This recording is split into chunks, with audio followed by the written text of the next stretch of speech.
তো আমি মাত্র আসরের নামাজ শেষ করলাম। আমি যেখানে বসে আছি দেখবেন আমার চারিদিকে আরো অনেক মানুষ বসে আছে।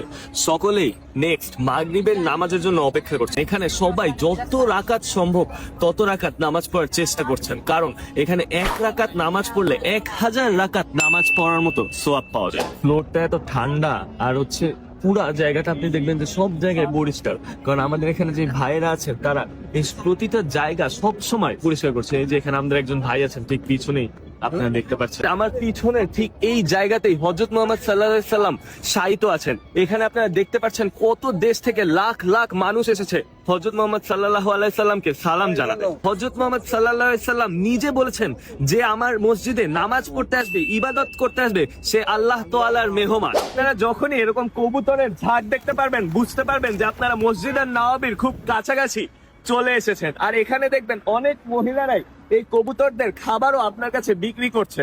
বলা হয় যে এই কবুতরদেরকে খাওয়ালেও নাকি সোয়াব পাওয়া যায়। এখন আমি যেই জায়গাটিতে দাঁড়িয়ে আছি এটা মসজিদ আর নওয়াবির মেইন গেট। আর এই মেইন গেটের সামনে আপনারা এরকম অনেক রেস্টুরেন্ট দেখতে পারবেন। এখানে তারা ডিফারেন্ট ধরনের স্ট্রিট ফুড সেল করে।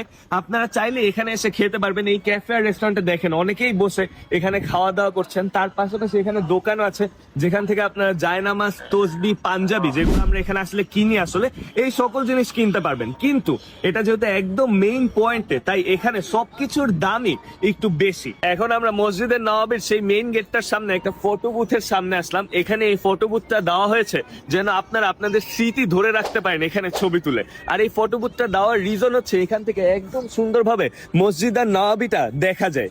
এটা 333 নাম্বার গেটের সামনে অবস্থিত। মসজিদ আর নওয়াবিতে ঢুকার সময় আপনারা এরকম অসংখ্য ছাতা দেখতে পারবেন। এই সকল ছাতা লাগানো হয়েছে যেন হাজিদের নামাজ কালাম পড়তে কোনো অসুবিধা না হয়, তারা যেন রোদ, বৃষ্টি, ঝড় সবকিছু থেকেই বাঁচতে পারে। কি সুন্দর এখানকার প্রতিটা ডিজাইন, অ্যামেজিং, মাশাআল্লাহ, অসাধারণ সুন্দর।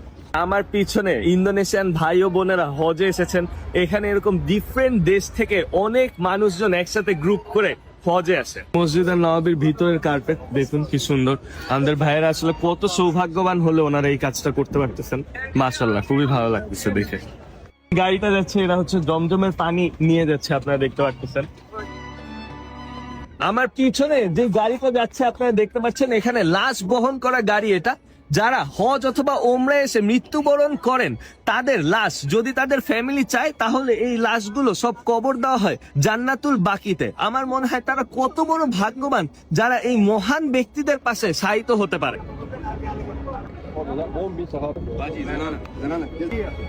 বন্ধুরা, আজকে আমি এসেছি পৃথিবীর দ্বিতীয় বৃহত্তম মসজিদ